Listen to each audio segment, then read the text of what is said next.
Welcome to What is a Browser and what is the difference between them?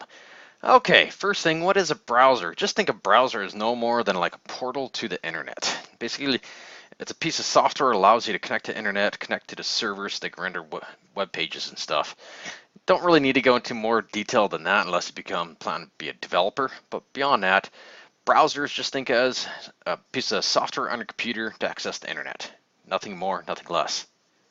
So, we've got, of course, got multiple amount of browsers. Well, what's the difference between all these? Well, they're competition with each other. Well, the most famous one, of course, is Windows Explorer because it comes with your operating system, your Windows operating system, if that's what you choose. Or if you have a Mac, well, then you're going to have a Safari browser that comes default with Macs. Now, does that mean that there's the only ones out there? Well, no. There's multiple ones out there.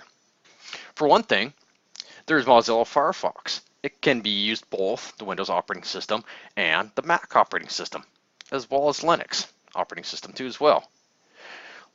But so what is Firefox compared to Internet Explorer? Well, it does the same thing, but Firefox is third party and Microsoft owns Windows as well owns Internet Explorer. Of course, Mac owns Safari. So Safari and you can think of Internet Explorer as just default for the operating system because those companies make it. And you can think Firefox is third party. Well, why I want to use Firefox, not the other ones? Well, there could be a number of reasons.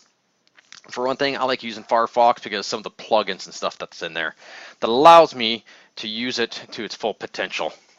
And so, as well as there might be other personal reasons, maybe the way it looks, maybe the way that you can use it, maybe there's certain plugins. Some of the other more popular ones is like Google Chrome. Well, why Chrome? Well, Chrome's fast, it's efficient, it can work. If you use Gmail and YouTube a lot, well, guess what? Google owns Chrome and they also own YouTube. It'll work well with it. Of course it will, because they own it. Chrome is considered more lightweight than Internet Explorer, or sometimes even Firefox, but I'm not 100% sure about that one. But I have to say that Firefox and Chrome are pretty close related as they're third party, and they work quite well, and I use both of them. I'll use an Explorer if I need to dust it off, or older programs out there that require it, but beyond that, I pretty much use Firefox and Chrome for my personal use. But again, that is my personal perception, nothing more. Doesn't mean you have to do the same thing. Just means that's my preferences. Another one over in Europe mainly is like Opera. Well, maybe you've never heard of it, probably haven't.